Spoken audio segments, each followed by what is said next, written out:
This past week we read about the beginnings of Rome and how at the beginning Rome was a city-state with a king. Rome actually had 7 kings before it became a republic.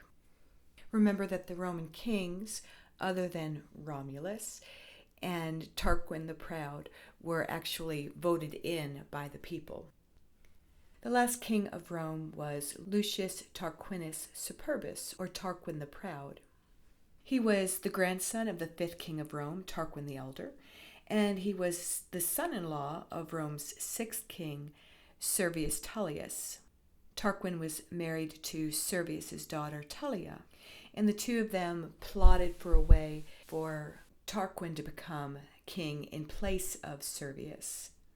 As part of the plot, Tarquin dressed up in royal regalia and went to a meeting of the Senate, where Servius was at the time. He had Servius thrown out of the Senate, and on his way home, Servius was attacked by 2 assassins that had been sent by Tarquin and Tullia. In order to make sure that he actually was dead, according to legend, Tullia, his daughter, ran over Servius with her chariot. Tarquin seized the throne, and according to the Roman historian Livy, the new king swiftly removed all dissenting senators and established himself as a dictator, modeling his reign after the Greek tyrants. Early in his reign, he embarked on a campaign of expansion.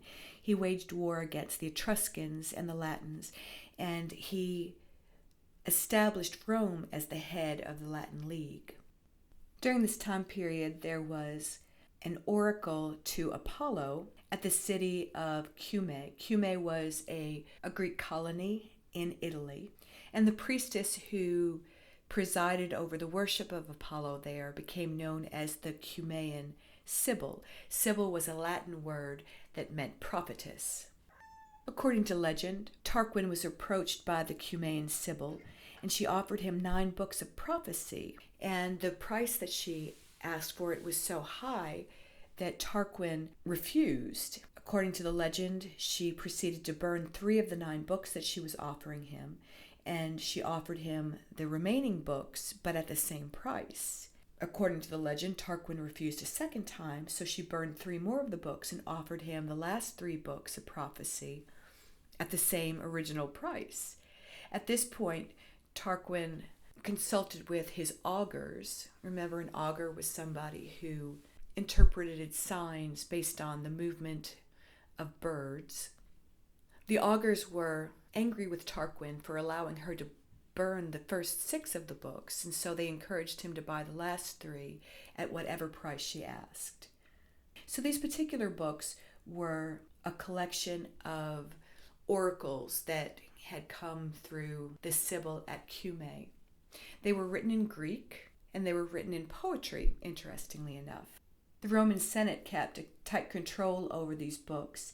They entrusted their care to 2 patricians. Later in Roman history, the number of custodians of the book was increased to 10, 5 of them being patricians and 5 of them being plebeians. Since they were written in Greek, these curators always had to be assisted by 2 Greek interpreters whenever they consulted the book. And they consulted it several times through the years, often after there had been some kind of plague. According to Roman historians, the books were consulted in 399 BC following a pestilence, in 348 BC after a plague struck Rome, in 345 BC after a hailstorm. In 395 BC, they were consulted following a pestilence and following the report that a large number of Roman soldiers had been struck by lightning. In 293 BC, after yet another plague. And I thought that this was interesting. In 143 BC, while the books were being consulted about something else, those consulting the books found a prophecy that suggested that they should not be building an aqueduct. And they were, interestingly enough, in the midst of building an aqueduct. When the news was brought to the Senate that they shouldn't be building this aqueduct, the Senate debated for a little while and then decided to overrule the oracle because they needed water more than they needed the oracle's approval. So the books were kept in the basement of the Temple of Jupiter until that temple burned in 83 BC and they were lost to history. Back to Tarquin. Tarquin's reign came to an end because of his son Sextus.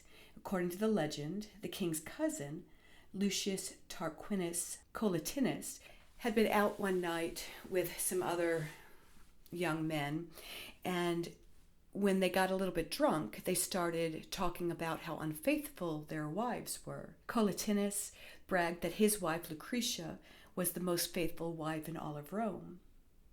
Sextus, at this point, became obsessed with the idea of proving Collatinus wrong, and when Lucretia refused to willingly have an affair with Sextus, he forced himself on her. Lucretia publicly denounced the Tarquins and demanded vengeance, and while her husband and her father were trying to reason with her and assure her that she was innocent of any wrongdoing, she ended up pulling out a knife and stabbing herself in the chest. A bystander, one Lucius Janus Brutus, whipped the crowd up into such a fury that they ended up running the Tarquins out of town, and Collatinus and Brutus ended up being elected the first proconsuls of the new Republic of Rome.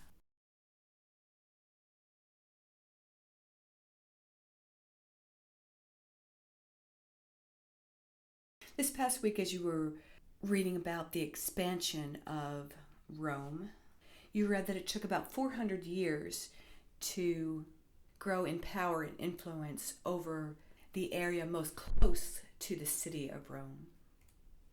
It took another 70 years to gain power and influence over all of Italy, and about 215 years beyond that to reach the greatest extent of what became the Roman Empire. And here we can see a map of how far that empire stretched by 117 AD.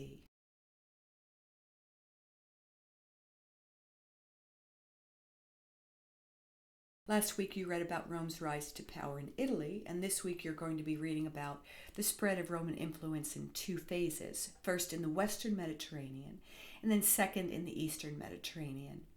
Expanding into the Western Mediterranean involved three wars with the city-state of Carthage. Carthage was founded around 814 BC by the Phoenicians. They'd established trading posts along the coast of Africa, Spain, Sicily, Sardinia, and Corsica. Their traditional enemies were the Greek colonies that were being established throughout the Western Mediterranean. They came into conflict with the Romans by an indirect route. A group of Italian adventurers calling themselves the Mamertines, or the Sons of Mars, had seized control of the city of Messina, which was a Greek colony in the northeastern corner of Sicily. Fearing vengeance from the other Greek colonies, the Mamertines appealed first to Carthage for friendship and protection, and then they betrayed the Carthaginians by appealing to the Romans for friendship and protection. After a heated debate in the Senate, Rome agreed to accept the city of Messina into the fides, or loyalty, of the Roman people. The Greeks in Syracuse did indeed want vengeance on the Mamertines and decided to ally themselves with their former enemies, the Carthaginians. A combined Syracusan and Carthaginian force marched against the Mamertines in Messina, and the Romans felt obligated to respond. And this was the beginning of the First Punic War, which became a struggle between Rome and Carthage for control of Sicily. So looking at this map, we're going to go a little bit further into that. You can see the extent of Phoenician influence throughout the Mediterranean. The city of Carthage itself would have looked like this artist's depiction of the city at the time. And here we see some ruins of Carthage. This map compares Phoenician influence and colonization with Greek influence and colonization. You can see that they were colonizing in many of the same areas, and so you can see why they would have been in conflict with one another, especially over control of the island of Sicily. The city of Messina, it was called Messana at the time, was just across from Italy, and it served as the major port between the two land masses. and it became very prosperous. So, as we said, the Mamertines were Italian mercenaries, and they had been hired by King Agathocles of Syracuse. That's a name, isn't it? Agathocles? Agathocles was actually fighting a war with Carthage for control of the island of Sicily when he hired the Mamertines to help him win. He ended up losing that particular battle. And after a peace treaty was signed, and then subsequently the death of Agathocles in 289 BC, the Mamertines found themselves without a job. Some decided to return home to Italy, but others decided to stay in Sicily because they liked the climate there and they wanted some more adventure. They eventually made their way to the city of Messina, and the people of Messina were used to foreigners coming in and out of their city, and so they didn't think anything about a group of mercenaries coming through. And they actually embraced the Mamertines and treated them very kindly, but unfortunately for them, the Mamertines turned on them. They ended up killing all of the men of the city and then dividing the spoils and the women amongst themselves. The Mamertines held the city of Messina for over 20 years, and during that time it changed from a bustling town of traders to the Mamertines' raiding base. They became pirates on land and on sea, looting all the nearby settlements and capturing trade ships on the strait that was carrying goods back and forth between Italy and the island of Sicily. They even demanded tribute money from nearby settlements. During the time that they were the lords of Messina, they produced coins that paid tribute to their warlike ways. The people of Sicily finally became tired of the threat of the Mamertines, and King Hero of Syracuse ended up sieging the city of Messina. At the time, there was a Carthaginian trading vessel in the strait between Sicily and Italy, and the Mamertines sent a message to that ship asking for the Carthaginians' help, and the Carthaginians did come to their aid. Because the Syracusans didn't want to get into yet another fight with the Carthaginians. After all, they had had 20 years of peace at this point. They decided to back off the siege. Once the Syracusans backed off, however, the Mamertines thought, maybe we shouldn't have gotten into a relationship with the Carthaginians. After all, they are colonizers themselves. And so they ended up double-crossing the Carthaginians by instead appealing to the Romans for aid and support, just like we read a moment.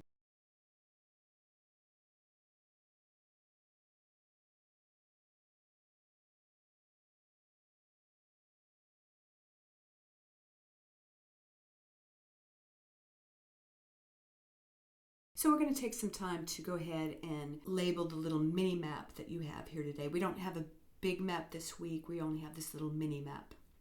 So we'll go ahead and fill in Sicily and Sardinia, Corsica, the Alps, and Macedonia. All of these locations are going to become important as you read this next week.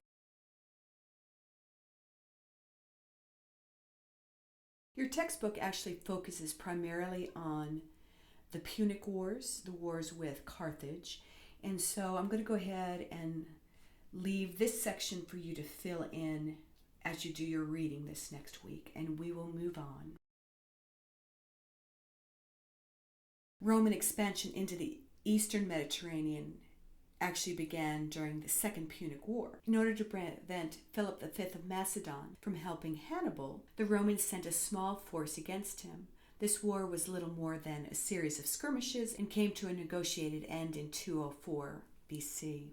Still, it set a precedent for Roman military intervention in Greece, and 3 more Macedonian wars were fought. While the conflicts with Macedon were going on, the Romans were also fighting the Seleucid dynasty in Syria. After the Second Macedonian War, Antiochus III of Syria was invited to liberate the Greeks and to fight the Romans. When Antiochus landed in Greece in 192 BC, he was met by a Roman army and he was driven back to Syria. 3 years later, the Romans followed him into Asia, and although the Seleucid force outnumbered the Romans about 3-1, they were defeated. So let's go ahead and fill in information about the 5 wars in the Eastern Mediterranean. So the First Macedonian War was fought between 214 and 205 BC, and they were primarily fighting along the coast of Greece. Officially, Rome was taking care of piracy along the Greek coast. This war was fought to keep the Macedonians from helping Hannibal and Carthage, and to keep the Greek city-states from uniting. It opened a door for future Roman intervention in Greece. The map here shows the balance of power in the area just prior to this First Macedonian War. And here we see a statue of Philip V of Macedon. The Second Macedonian War was fought between 200 and 196 BC, and it was primarily fought in Greece. Officially, it was fought to stop a Seleucid Macedonian alliance. Rome declared southern Greece free from Macedonian rule, but Rome began to play a bigger role in what went on in southern Greece.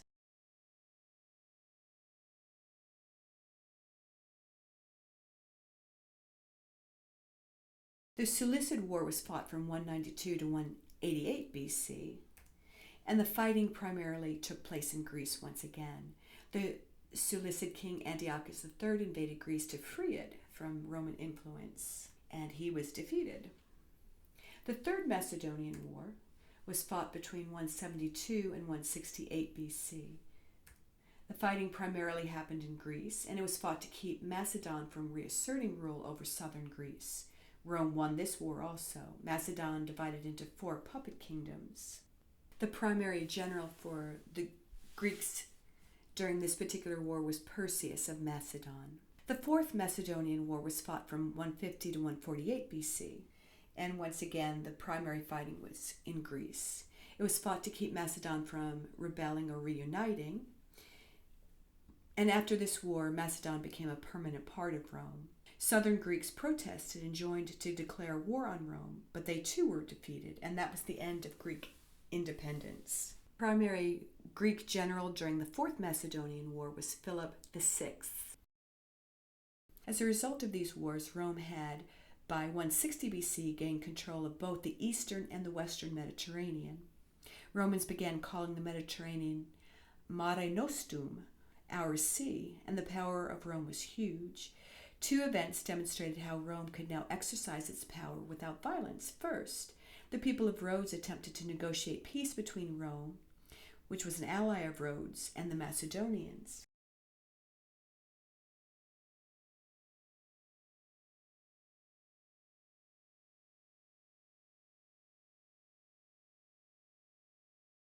Roman suspicions were aroused by this attempt. A single decree of the Roman Senate, which cut their privileges and made Delos, the city of Delos, that is, a tax-free port, severely damaged the economy of Rhodes. Traders now flocked to Delos instead of to Rhodes. In the same year, Antiochus IV of Syria attempted to invade Egypt, taking advantage of a struggle for power within the Ptolemaic dynasty.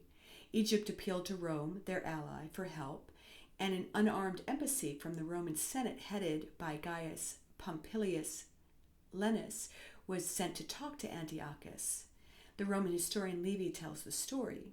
After receiving the submission of the inhabitants of Memphis and the rest of the Egyptian people, some submitting voluntarily, others under threats, Antiochus marched by easy stages toward Alexandria. After crossing the river at Eleusis, about 4 miles from Alexandria, he was met by the Roman commissioners, to whom he gave a friendly greeting and held out his hand. Popilius placed in his hand the tablet on which was written the decree of the Senate and told him first of all to read that. After reading it through, he said he would call his friends into council and consider what he ought to do. Popilius, stern and imperious as ever, drew a circle around the king with a stick that he was carrying and said, "Before you step out of that circle, give me a reply to lay before the Senate." For a few moments Antiochus hesitated, astounded at such authoritative order, and at last replied, I will do what the Senate thinks right. Not till then did Popilius extend his hand to the king as to a friend and an ally. Antiochus evacuated Egypt at the appointed date, and the commissioners exerted their authority to establish a lasting peace between the Ptolemies, as they had as yet hardly made peace with each other. So, the mere threat of a confrontation with Rome was now enough to humble kings at the head of their armies. Before reading about the shift from a Roman Republic to a Roman Empire, it would be good to first become familiar with how the Roman government worked. Roman Republican government grew and changed over time and was not based on a written constitution. It had two wings, one made up of formal meetings of the citizens, and the other made up of the magistrates attached to those meetings.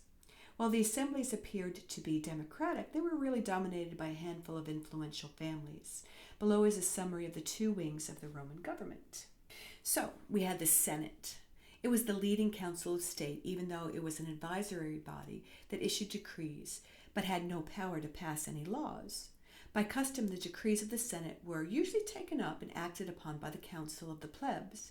If they passed a simple majority vote, they became law. Magistrates attached to the Senate were publicly elected. They had a 1-year term, and they had to do their job personally in front of the people.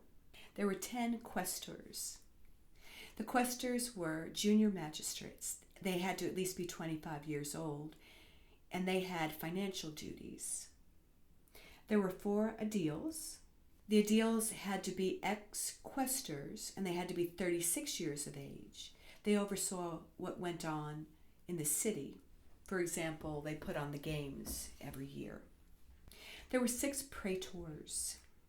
The praetors had to be ex-quaestors, and they had to be at least 39 years old, and they served as judges. There were 2 consuls.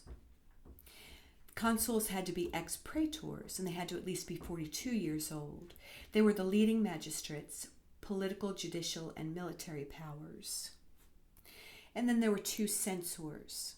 The censors were elected every 5 years, and they held office for 18 months. They were the ones who counted the Roman citizenry. They held a census. And then there was 1 dictator. They were appointed only under special circumstances or emergencies. They had to be an ex-consul, and they were given a specific task and held office for 6 months or until the task was completed. Probably the most famous dictator was Cincinnatus, who you'll be reading about. Cincinnatus was elected dictator in order to lead Rome against an invading force. Rome was quickly able to repel the invaders, and even though Cincinnatus had several more months that he could have remained dictator, as soon as the task was over, he very famously gave up his power and went back to his farm.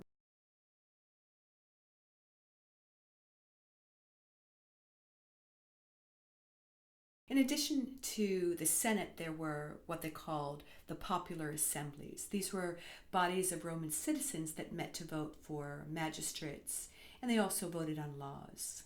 The Curiata Assembly was the oldest of the assemblies. It ratified grants of power to magistrates, and it ratified adoptions. Citizens were grouped in 30 voting blocks. Individual citizens didn't vote. They had to come together and make a consensus within their voting block, and then each voting block voted. They could only meet when they were summoned by an officer, and voting ceased when a simple majority was reached. Eventually, this assembly became outdated.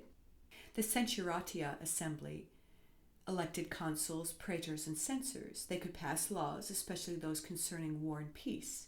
They served as the court of appeals in capital cases. Citizens organized into 193 voting blocks called centuries that were organized to favor rich families. Again, individual citizens couldn't vote. They had to vote in these voting blocks, and they could only meet when they were summoned. Voting ceased when a simple majority was reached. Then there was the Council of the Plebs, also known as the Tribal Assembly. Only plebs could attend this. They could pass laws. They could veto any law passed by any of the other assemblies. and they actually became the chief legislative body of the Roman Republic.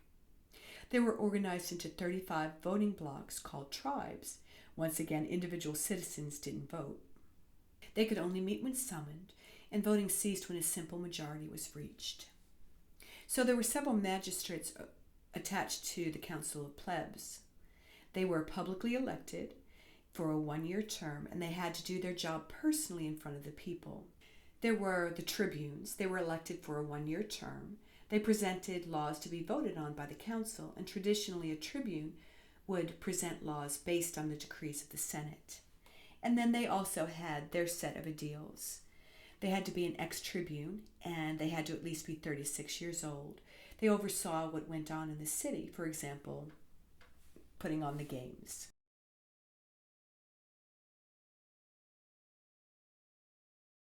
There was also the tribal assembly of the people.